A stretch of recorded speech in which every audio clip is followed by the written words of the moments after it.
Firman Tuhan bagi kita hari ini terambil dari Yeremia 9 ayat 23 sampai 24. Adapun tema firman Tuhan bagi kita hari ini bermegah dalam Tuhan.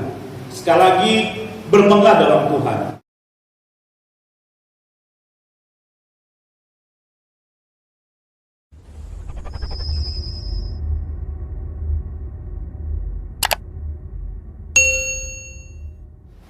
Yeremia 9 ayat 23. Mari kita baca sama-sama. 2-3 ya. Beginilah firman Tuhan, janganlah orang bijaksana bermegah karena kebijaksanaannya. Janganlah orang kuat bermegah karena kekuatannya. Janganlah orang kaya bermegah karena kekayaannya.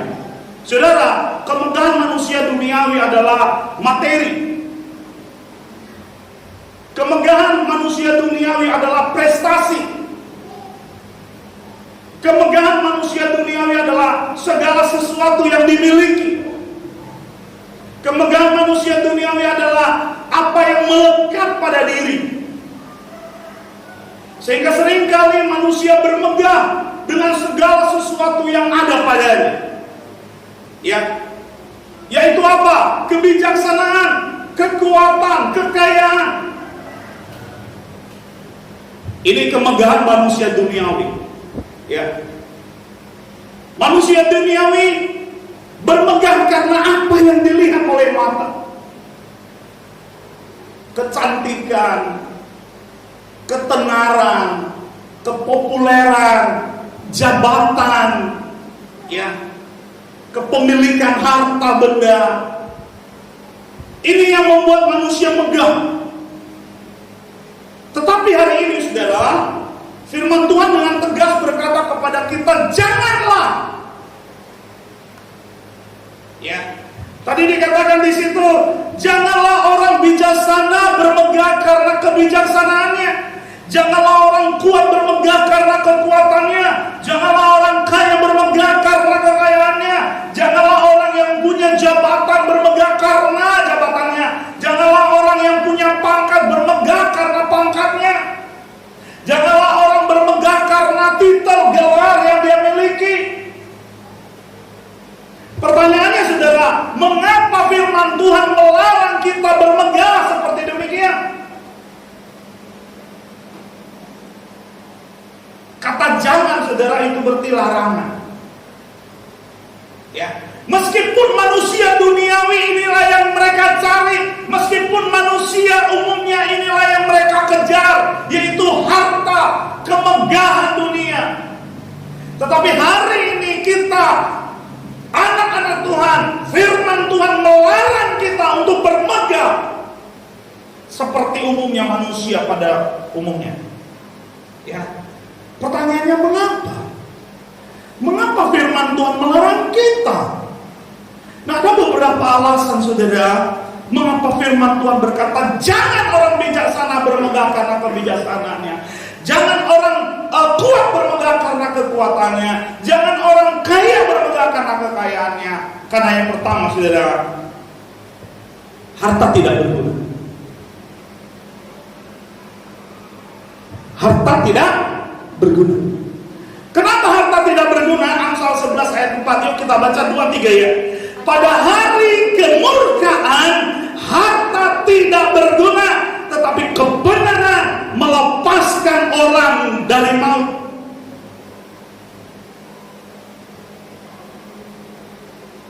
Tidak ada guna. Itu sebabnya Allah kita melarang kita untuk bermegah. Kalaupun kita punya, kalaupun kita memiliki, tapi kita jangan bermegah karenanya. Kenapa?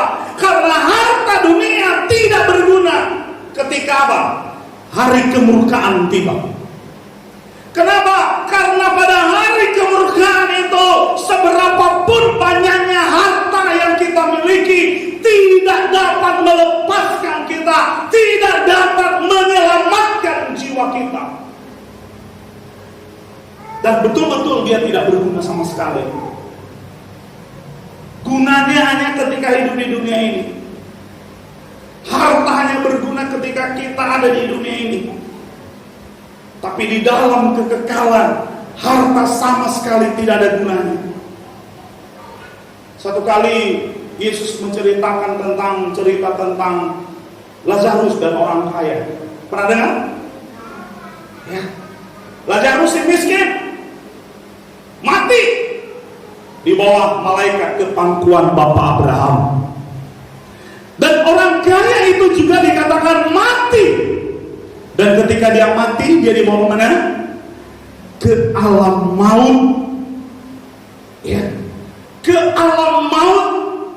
Meskipun selama hidupnya dia hidup dalam kemewahan, dia hidup dalam kekayaan, harta benda yang melimpah, tetapi ketika murka datang, sungguh harta benda yang dimiliki tidak dapat menyelamatkan dia, tidak dapat melepaskan dia.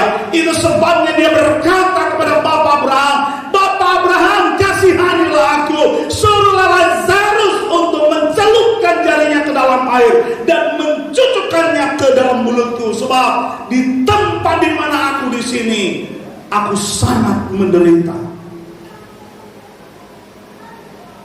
Bukan tanpa alasan, saudara, firman Tuhan melarang kita untuk jangan bermegah seberapapun yang kita punya.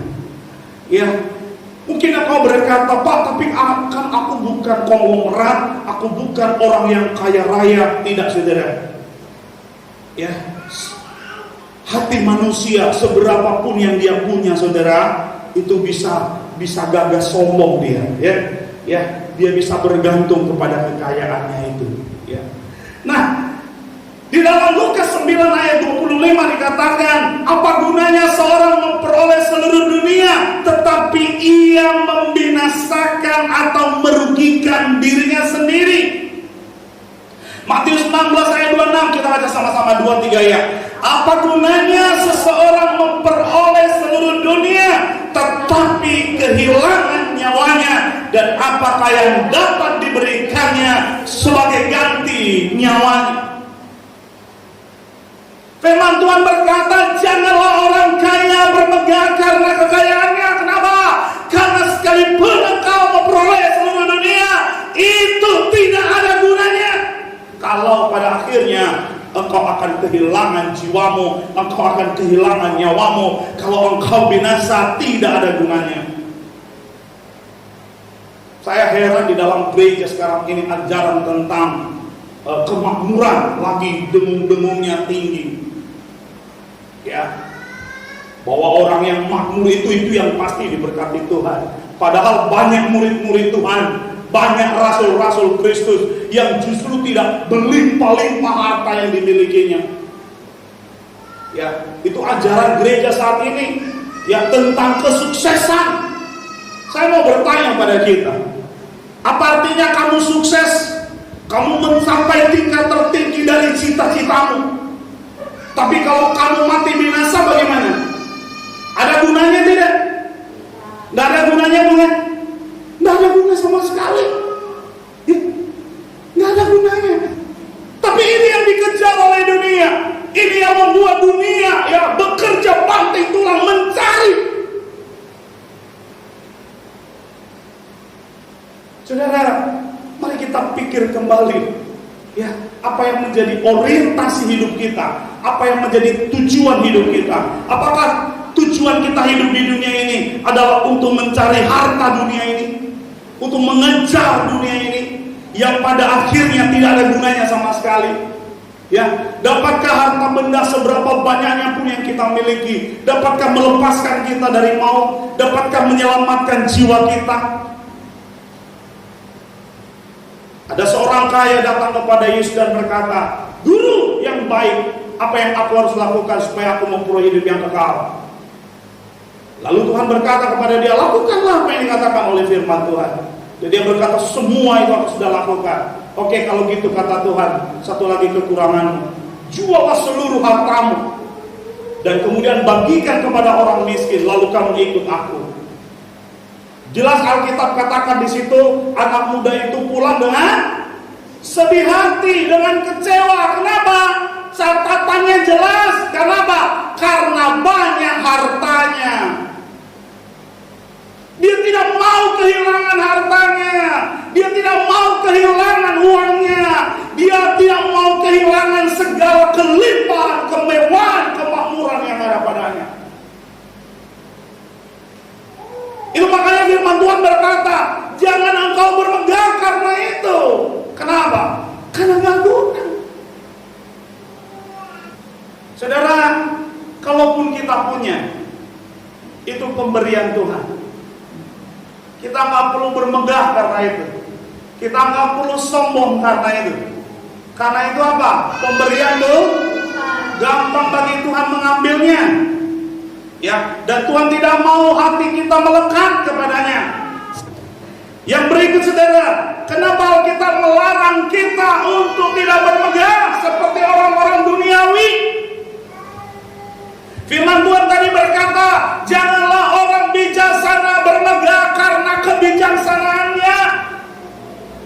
Kalau kita baca di dalam Yesaya 10 ayat 12 sampai 13, yuk kita baca sama-sama. Tetapi apabila Tuhan telah menyelesaikan segala pekerjaannya di Gunung Sion dan di Yerusalem, maka Ia akan menghukum perbuatan ketinggian hati Raja Asyur dan sikapnya yang aku sombong, sebab Ia telah berkata, dengan kekuatan tanganku aku telah melakukannya, dan dengan kebijaksanaanku, sebab aku berakal budi, aku telah meniadakan batas-batas antara bangsa dan telah merampok persediaan-persediaan mereka. Dengan perkasa aku telah menurunkan orang-orang yang duduk di atas takhta. Kepada raja yang Asyur yang tinggi hati, yang angkuh, yang sombong itu, yang mencoba berkata bahwa kekuatan tangannya, bahwa kebijaksanaannya, bahwa akal budinya, bahwa keperkasaannya, saudara. Maka firman Tuhan berkata apa? Ia akan menghukum.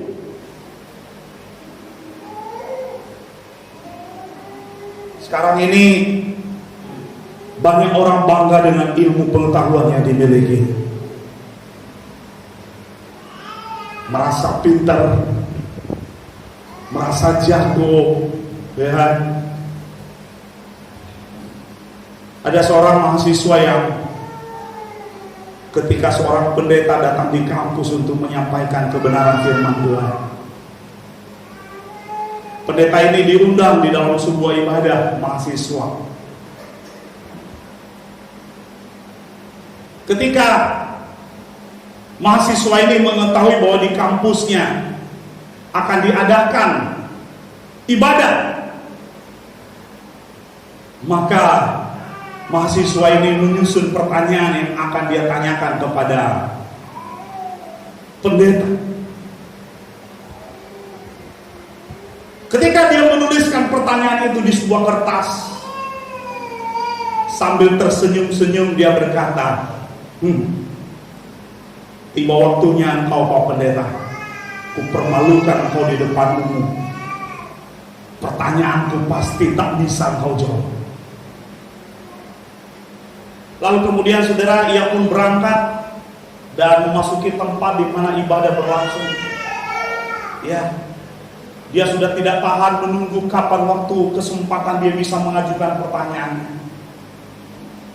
Meskipun biasanya tidak ada kesempatan untuk bertanya. Ketika pendeta itu sedang berkhotbah, tiba-tiba dia memberanikan diri dan mengangkat tangan. Sebentar Pak Pendeta, sebelum Bapak Pendeta melanjutkan, saya mau bertanya. Sejak dari rumah hati saya bertanya-tanya pertanyaan ini, dan saya mau Bapak Pendeta memberikan saya jawaban yang tepat dan benar. Karena itu tidak hal yang biasa, saudara. Pak Pendeta pun stop sejenak. Lalu dia berkata kepada mahasiswa itu, oke, baik, apa yang mau kau tanyakan? Lalu kemudian mahasiswa itu berkata demikian, kalau kita membaca Alkitab Pak Pendeta, di sana dikatakan bahwa Tuhan menjadikan langit dan bumi, bahwa segala sesuatu isi bumi ini diciptakan berkata, siapa yang menciptakan Tuhan? Sambil tersenyum dia meletakkan mikrofon, lalu kemudian kembali ke tempat duduk. Dalam hatinya dia berkata, nah, kena kau Pak Pendeta. Apa yang akan kau jawab?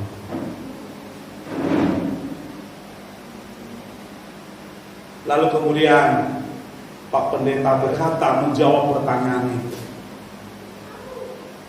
Terima kasih untuk pertanyaannya. Tapi ini pertanyaan orang bodoh. Ini pertanyaan orang bodoh yang mempertanyakan penciptanya. Siapa yang menciptakan?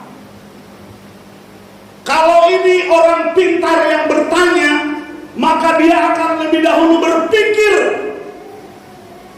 sebelum ia mengajukan pertanyaan. Tapi karena ia orang bodoh, tidak dia pikir dulu pertanyaannya.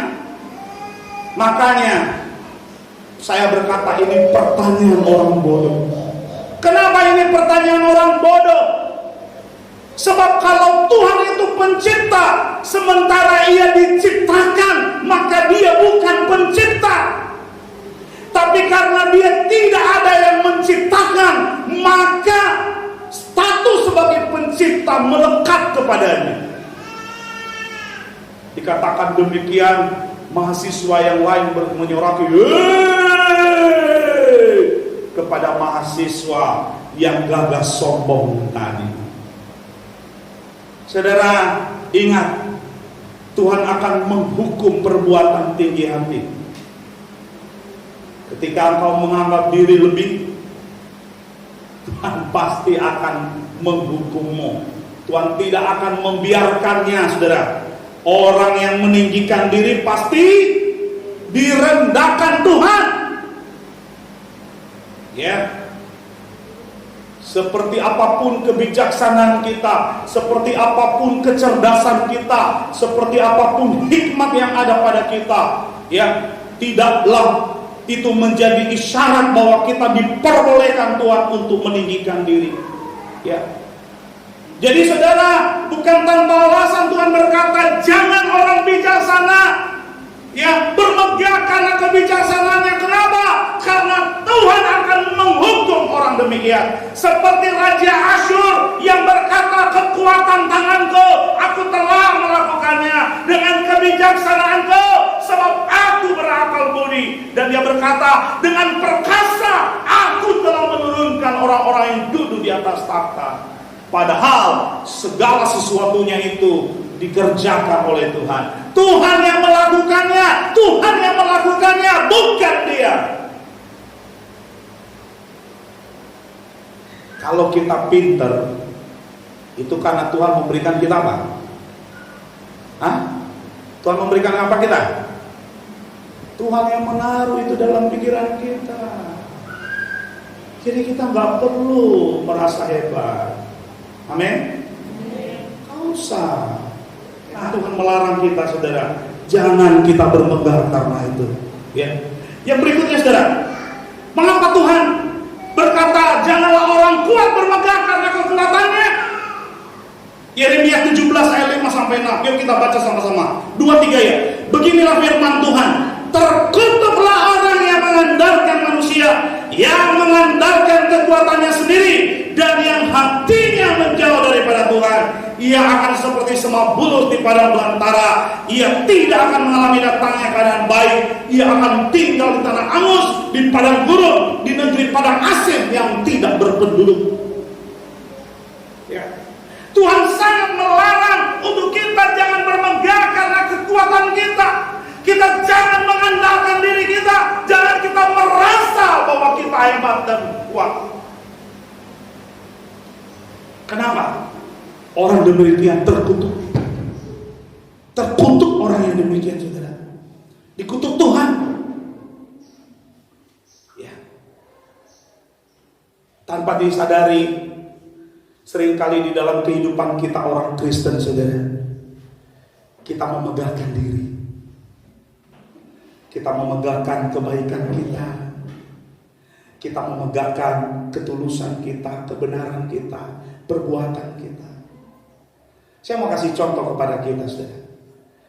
Ketika kita menceritakan orang lain, apa yang kita ceritakan dari orang lain? Apa?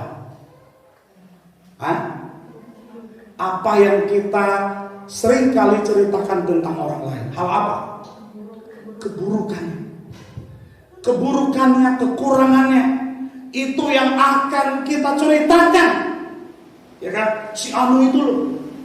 Cerewet kali dia. Tahu si Anu itu? Waduh, gak bisa dipercaya itu orang.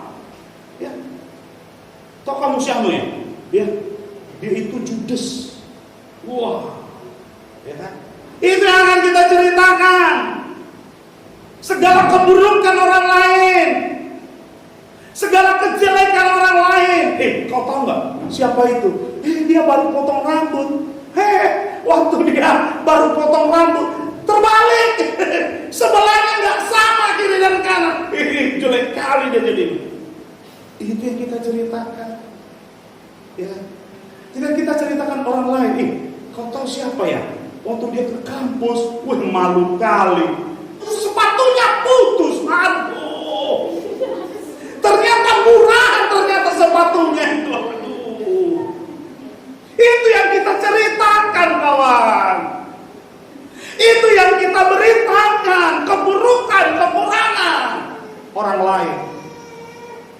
Tapi saya mau bertanya, ketika kita berbicara tentang diri kita sendiri, apa yang kita ceritakan? Kalau aku nggak kayak gini. Ya. Itu yang kita ceritakan, diri kita yang hebat, diri kita yang baik, diri kita yang luar biasa. Padahal firman Tuhan apa? Terkutuk orang yang mengandalkan manusia, yang mengandalkan kekuatannya, dan yang hatinya menjauh daripada Tuhan. Terkutuk. Ya. Tanpa kita sadari sebagai anak-anak Tuhan, seringkali prestasi rohani kita menjadi andalan kita. Keaktifan kita dalam kehidupan rohani seringkali menjadi andalan kita. Talenta-talenta yang diberikan Tuhan bagi kita. Saya pernah bertemu dengan seorang perempuan di sebuah persekutuan doa. Setelah doa itu selesai, lalu dia tanya ke saya, Bapak seorang pendeta ya? Iya. Dari gereja mana? Iya, gereja kami di sana. Di gereja Bapak ada bahasa roh ya? Terus saya bilang, kalau di Alkitab ada. Tapi mohon maaf, saya tidak dikasih karunia itu untuk bisa berbahasa roh. Tapi saya tidak melarang jemaat kalau Tuhan memberikan dia bahasa roh, ya puji Tuhan. Tapi saya tidak mengajarkannya untuk dia bisa berbahasa roh. Ya, saya tidak menekankan bahwa dia harus bisa berbahasa roh. Kalau Roh Kudus tidak berikan, ya saya tidak paksakan. Tapi kalau ada, puji Tuhan, saya bersyukur.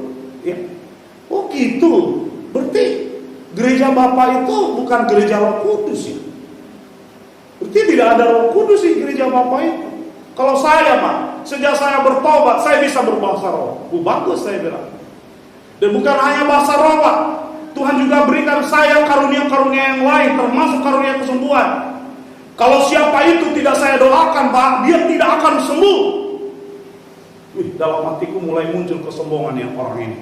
Ya, dengan berkata, kalau bukan aku yang mendoakan orang itu. Padahal yang menyembuhkan adalah Tuhan, bukan dia. Lalu lebih lanjut lagi dia berkata, Pak, lebih lagi Tuhan memberikan kepada saya karunia untuk menghakimi hamba-hamba Tuhan di kota ini. Luar biasa. Lalu saya bilang, makin jelas buat saya sekarang. Ternyata bukan roh Tuhan yang ada di dalam engkau, tapi roh setan. Tuhan tidak akan memberikan engkau karunia untuk menghakimi, karena hanya Tuhan yang jadi hakim. Lalu jelas bagiku sekarang bahwa roh setan yang ada di dalam engkau. Saudara, karunia, segala talenta yang Tuhan berikan, bukan untuk mempermuliakan diri kita, tapi untuk mempermuliakan Dia. Bukan untuk membanggakan diri kita, tapi untuk membanggakan Dia. Tapi ada banyak orang, saudara, justru mengandalkan itu. Itu sebabnya firman Tuhan berkata, pada hari terakhir akan ada banyak orang yang berseru dan berkata, Tuhan, bukankah aku sudah bernubuat demi nama-Mu? Bukankah aku sudah mengusir setan demi nama-Mu? Dan bukankah aku sudah melakukan banyak mujizat demi nama-Mu? Ya, kepada orang-orang yang mengandalkan diri seperti ini, pada orang-orang yang mengandalkan kekuatannya, kehebatannya, Tuhan berkata, terkutuklah. Saudara tahu di mana tempat manusia yang terkutuk itu? Firman Tuhan jelas berkata begini, Matius 25 ayat 41, dan Ia akan berkata juga kepada mereka yang di sebelah kirinya, enyala dari hadapanku, hai kamu orang-orang terkutuk, enyala ke dalam api yang kekal, yang telah sedia untuk iblis dan malaikat-malaikatnya. Kepada orang yang mengandalkan dirinya, kepada orang yang mengandalkan prestasi rohaninya, kepada orang yang mengandalkan talenta-talenta yang ada padanya, Tuhan akan berkata kepadanya, enyala kamu dari hadapanku, aku tidak mengenal engkau. Kita tidak boleh bermegah karena itu. Kenapa? Karena semua dari Tuhan. Ya, minggu lalu saya berkata bahwa ada seorang hamba Tuhan sekarang ini berasa bangga, ya, bahwa ia bisa suci, bisa kudus. Ya, tidak bisa, saudara, dengan kekuatan kita. Tuhan yang menguduskan kita, Tuhan yang menyucikan kita. Amin. Bukan kita, bukan perbuatan-perbuatan kita yang menyucikan kita, bukan perbuatan-perbuatan kita yang menguduskan kita, tetapi yang menyucikan dan menguduskan kita. Jelas firman Tuhan katakan apa? Darah Yesus. Bukan perbuatan kita. Karena akan ada kesempatan buat kita untuk bermegah di hadapan Tuhan dan berkata, Tuhan, itu karena aku. Tuhan, itu karena aku sudah menjaga kesucian hidupku. Itu karena aku sudah menjaga kekudusan hidupku. Itu karena aku sudah menjaga untuk hidup tidak bercela di hadapan-Mu, Tuhan. Itu karena aku, Tuhan. Dan kepada orang-orang demikian, Tuhan akan berkata, enyala kau dari hadapanku, aku tidak mengenal engkau. Itu sebabnya, saudara, firman Tuhan berkata, jangan bermegah karena itu. Sekalipun orang duniawi bermegah karena itu, saudara. Tapi ingat, halo, kita anak-anak Tuhan, mari kita bermegah bukan karena itu. Amin. Ya, saudara, kemegahan yang bagaimana yang seharusnya kita miliki? Mari kita baca Yeremia 9 ayat 24. Kita baca sama-sama, 2-3 ayat. Tetapi siapa yang mau bermegah, baiklah bermegah karena yang berikut, bahwa ia memahami dan mengenal aku, bahwa akulah Tuhan yang menunjukkan kasih setia, keadilan dan kebenaran di bumi. Sungguh semuanya itu kusukai. Demikianlah firman Tuhan. Oh, menarik, saudara. Ada suatu penekanan yang sangat tegas, ya, di mana dikatakan oleh Tuhan di situ, sungguh semuanya itu kusukai. Demikianlah firman Tuhan. Apa yang disukai Tuhan, saudara? Apa yang sungguh disukai olehnya? Halo, bukan ketika kita bermegah karena kebijaksanaan kita, bukan karena kita bermegah karena kekuatan kita, bukan karena kita bermegah karena kekayaan kita, bukan karena kita bermegah karena prestasi-prestasi rohani yang luar biasa yang kita miliki, bukan karena dahsyatnya, hebatnya pelayanan yang sudah kita lakukan, bukan. Ya, bukan itu. Bukan karena segala kebanggaan diri yang kita miliki, bukan. Bukan oleh karena pencapaian-pencapaian yang luar biasa di dalam kehidupan kita.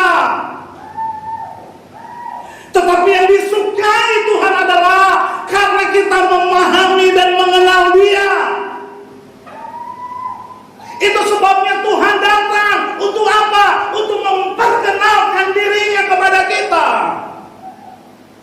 Karena yang paling tertinggi diinginkan Tuhan Tuhan dari kita adalah kita mengenal Dia. Kita punya hubungan dengan Dia. Kita dekat dengan Dia. Kita mengenalnya intim. Kita mengenalnya akrab. Kita mengenalnya secara pribadi. Ini yang disukai Tuhan. Ini yang diinginkan Tuhan, saudara. Ya, orang yang telah mengenal Tuhan, orang yang telah memahami bahwa Dia adalah Tuhan yang menunjukkan kasih setia, keadilan dan kebenarannya, maka bermegahlah engkau di dalam Dia. Ini kemegahan kita, saudara. Ya, bagaimana Tuhan menunjukkan kasih setia-Nya? Bagaimana Tuhan menunjukkan keadilan dan kebenarannya? Tuhan menyatakan dirinya secara umum mengenai apa? Melalui apa? Melalui alam semesta ini. Dengan kita melihat alam semesta, maka kita mengetahui bahwa ada penciptanya. Ya, kita mengenal bahwa Dia adalah Tuhan yang menciptakan, menjadikan segala sesuatu yang ada di dalam dunia ini. Ya, dan saudara, melalui penyataan umum juga kita mengenal Tuhan. Ya, melalui apa? Kata hati kita. Ya, ada yang berbicara di dalam hati kita. Sekalipun manusia menyangkal, banyak yang menyangkal keberadaan Tuhan. Ada orang-orang tertentu yang menamakan dirinya ateis, menyangkal adanya Tuhan, tetapi ia tidak bisa memungkiri hati nuraninya, di mana hati nuraninya berbicara tentang adanya Tuhan. Tuhan menyatakan dirinya melalui apa, saudara? Melalui sejarah bangsa-bangsa, bahwa bangsa-bangsa di dunia ini ada, diciptakan oleh Tuhan. Tuhan yang membuat manusia, Tuhan yang menciptakan sejarah manusia, sehingga ada bangsa-bangsa. Ya, jadi melalui itu, saudara, Tuhan memperkenalkan dirinya. Tetapi secara pribadi, Tuhan menyatakan dirinya melalui Yesus Kristus. Ya, Dia menyatakan dirinya dalam rupa manusia yang datang ke dalam dunia untuk apa? Untuk melebihi lagi manusia mengenal Dia, manusia memahami akan Dia, manusia mengenal kekuatan kedahsyatannya. Melalui apa, saudara? Melalui pribadi Yesus Kristus. Ya, dan inilah yang disukai oleh Tuhan. Inilah yang disenangi oleh Tuhan. Inilah yang Tuhan mau kita bermegah karena demikian. Itu sebabnya Dia berkata, siapa yang mau bermegah? Bermegahlah dia karena yang berikut, bahwa ia memahami dan mengenal Aku. Di dalam Yesus Kristus kita dapat memahami Dia. Di dalam Yesus Kristus kita dapat mengenal Dia, bahwa Dia adalah Tuhan yang telah menunjukkan kasih-Nya bagi kita dengan cara bagaimana? Mati bagi kita di atas kayu salib, dengan mengasihi kita, mengampuni dosa-dosa kita. Kita mengenal Dia melalui keadilan-Nya, di mana segala hukuman dosa kita ditimpakan kepada Dia. Ya, Dialah kebenaran itu, Dialah jalan itu yang membawa kita, yang menghubungkan kita kepada Dia. Dia mendamaikan kita dengan dirinya. Siapa itu, saudara? Yesus Kristus. Ya, mari kita bermegah karena kita mengenal Kristus. Amin. Mari kita lihat, saudara, di dalam Yohanes 17 ayat 3, apa firman Tuhan katakan? Yuk kita baca sama-sama. 2, 3 ya. Inilah hidup yang kekal itu, yaitu bahwa mereka mengenal Engkau, satu-satunya Allah yang benar, dan mengenal Yesus Kristus yang telah Engkau utus. Jadi ini yang Tuhan mau kita bermegah. Kenapa? Karena kita mengenal Dia. Amin. Kita mengenal Dia,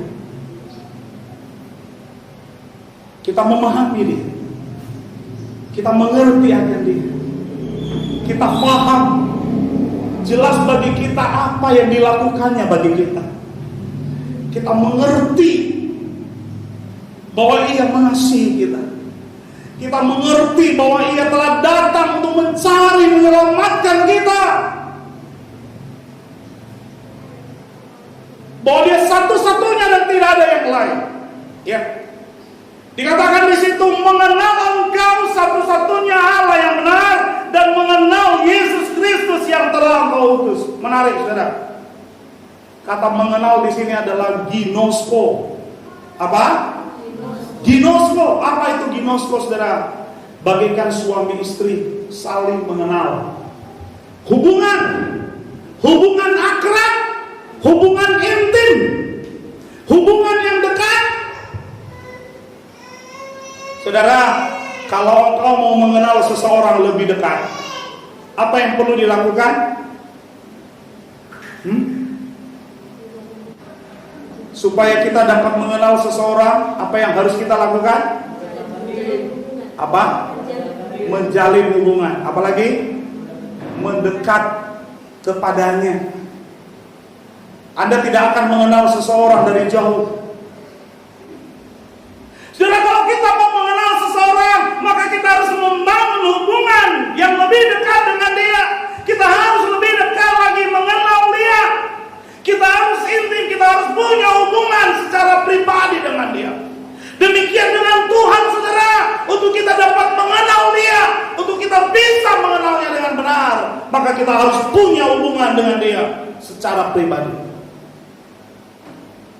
Ya, itu makanya dikatakan inilah hidup yang kekal itu. Orang-orang yang mengenal dia dengan benar, orang-orang yang mengenal Yesus Kristus, beroleh hidup yang kekal. Itu makanya tadi dalam Matius 7 ayat 23 berkata, "Enyala engkau hai pembuat kejahatan, aku tidak mengenal engkau." Jadi diperlukan sebuah hubungan yang dekat, hubungan yang intim, diperlukan sebuah keakraban, kedekatan dengan dia, saudara. Kalau engkau tidak dekat dengan Tuhan, jangan megah deh. Karena percuma engkau bermegah, gak ada gunanya. Tapi kalau engkau mengenal dia, bahwa satu-satunya dia adalah Tuhan yang benar, engkau mengenal Yesus Kristus yang telah datang ke dalam dunia untuk menyelamatkan manusia, maka bermegahlah engkau di dalam dia, saudara. Ya, saudara, kalau tadi dikatakan di sini, ya, beginilah firman Tuhan, terkutuklah orang yang mengandalkan manusia, yang mengandalkan kekuatannya sendiri dan hatinya menjauh dari Tuhan. Saudara, ada dua kemungkinan dalam hidup kita ini, saudara. Apakah kita menjauh atau kita mendekat kepada Tuhan? Ya, semakin kita mendekatkan diri kepada Tuhan, saudara, maka kemungkinannya, saudara, adalah kita menjauh dari si jahat.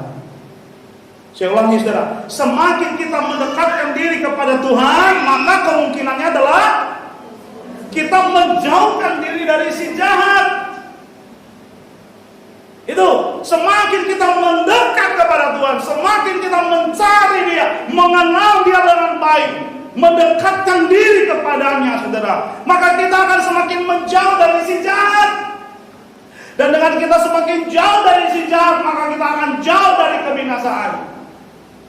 Tapi sebaliknya, saudara, semakin jauh kita dari Tuhan, maka kita semakin dekat kemana? Kepada si jahat. Maka semakin dekatlah kehidupan kita kepada kebinasaan. Ya,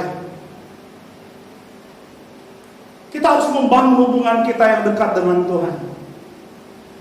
Mari kita andalkan Tuhan dalam hidup ini, baik hidup kita sekarang maupun hidup kita kekal.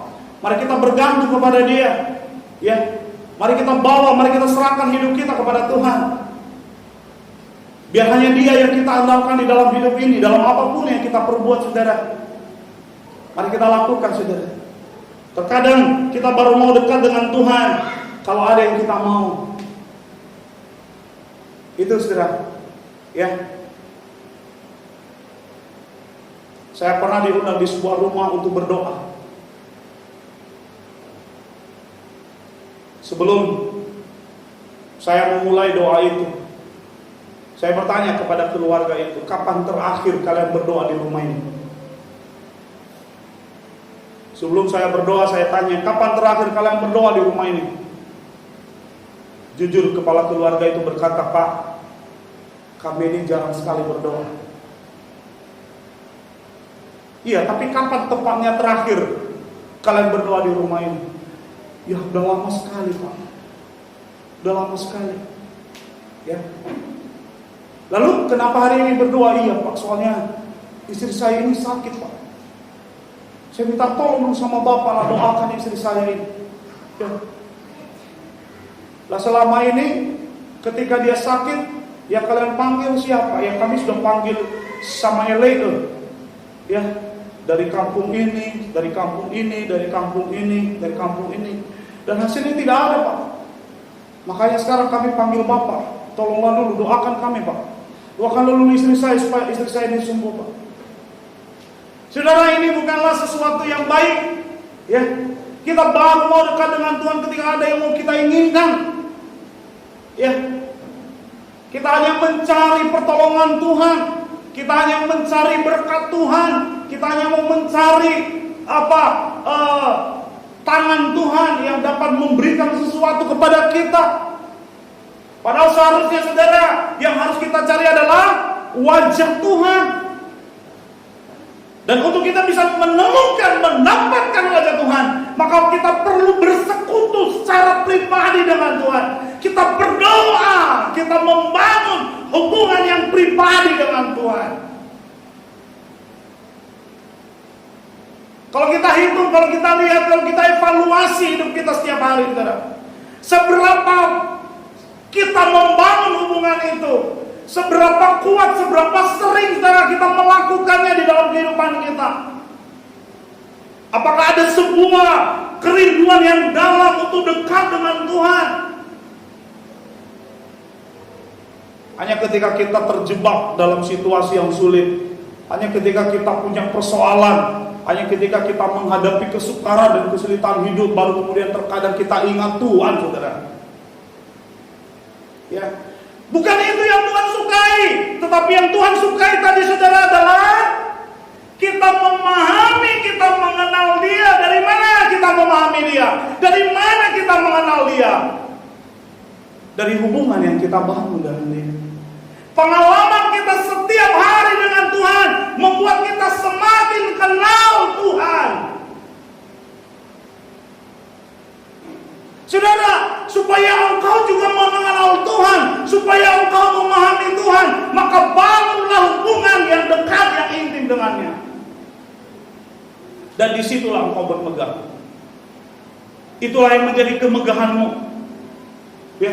Itu yang menjadi kebanggaan di dalam hidupmu. Itu yang membuat engkau tersenyum. Itu yang membuat engkau berjalan dengan tidak takut. Kenapa? Karena engkau mengenal Dia. Karena engkau tahu bahwa Ia bersama-sama denganmu. Ini yang membuat Daud mampu menghadapi persoalannya, saudara. Kenapa? Karena ia mengenal Tuhannya. Karena ia memahami Tuhannya. Ya, mari saudara. Mari kita bangun lagi hubungan kita yang baik dengan Tuhan. Ini harusnya kita bermegah karena itu, saudara. Kenapa? Karena hubungan kita yang semakin hari semakin baik dengan Tuhan, semakin baik dengan Tuhan. Ya, semakin dekat kita kepada Dia, maka kita akan semakin kenal Dia. Tapi sebaliknya, saudara, semakin jauh kita dari Tuhan, maka semakin tidak kita pahami Dia, kita tidak mengenal Dia. Ya, ini yang membuat kita bangga. Ini yang disukai oleh Tuhan. Ketika kita paham, ketika kita kenal, ya.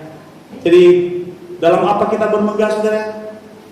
Dalam segala materi duniawi ini yang akan segera berlalu, yang akan segera lenyap, yang akan hilang, atau kita bermegah karena kita mengenal Dia di dalam Yesus Kristus yang menjadi Tuhan dan Juru Selamat kita. Kiranya kebenaran firman Tuhan ini memberkati kita semuanya. Mari kita bangkit berdiri. Haleluya.